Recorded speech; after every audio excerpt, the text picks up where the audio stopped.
Hey everyone, I'm Jeremiah from New Life Counselling, and I want to welcome you to this video channel. Today we're going to talk about a simple concept, but more complex to get to, but very simple in theory. But the more you practice it, the better it's going to help your stress and anxiety levels. Okay, you ready? It's just simply called finding your safe place. All right. So today we're going to talk about finding your safe place. But before we do that, I'd like you to please consider clicking like and subscribe on this channel. That would be great if you could help out. All right, let's move on.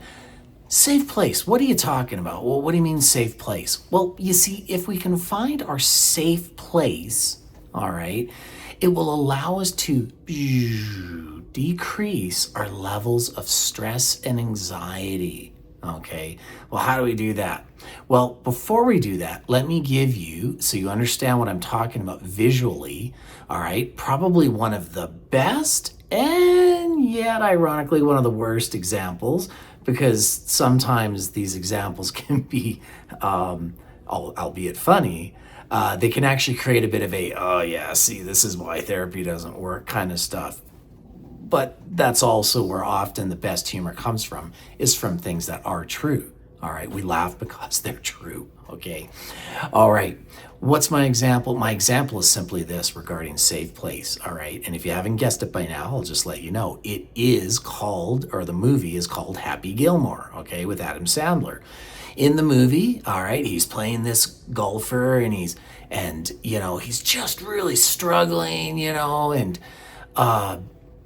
just not finding his groove, man, and it's really stressing him out. And of course, the bad guy in the movie is also not helping exactly Happy Gilmore find his place where he can play golf in a successful way.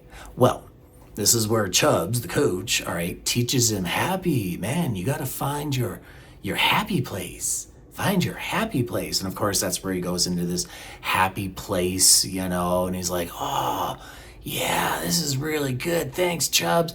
Whoosh, swoosh, continually gets all the,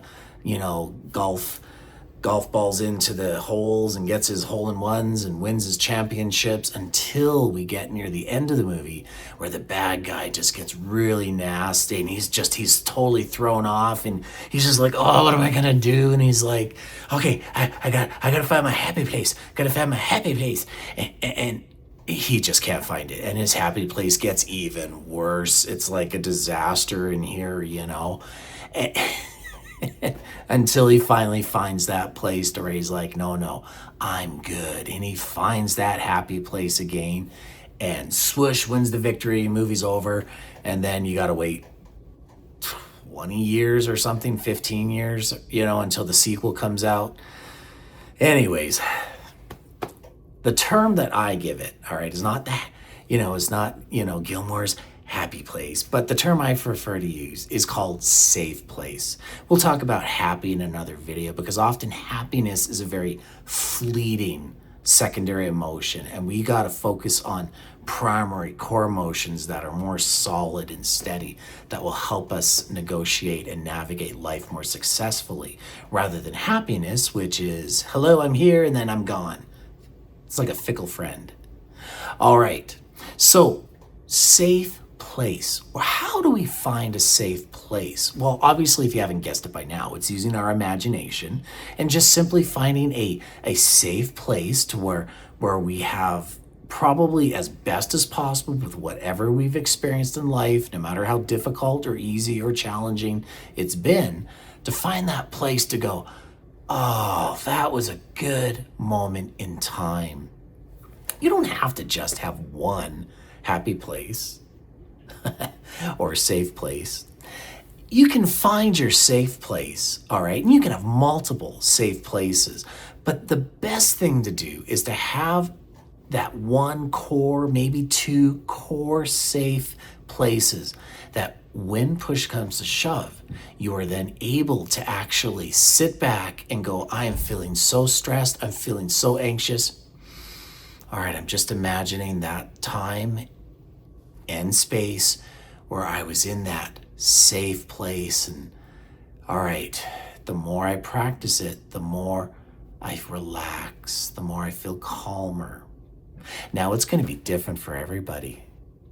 Maybe it's going to be a moment in time where you were sitting at a beach and it was like the perfect sunset moment. And, oh, this is so often, this is so awesome.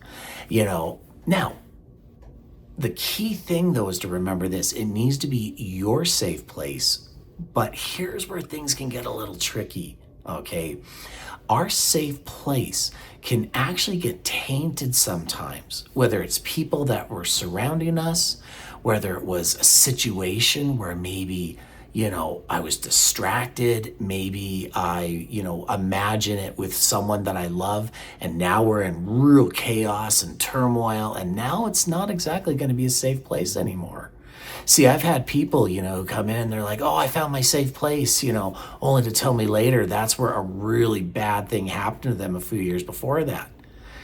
No, we can't mix those two up. Don't mess that up, I mean, I guess it's better than nothing if you're working towards it, but can we maybe work towards a different area, maybe a different angle of the memory?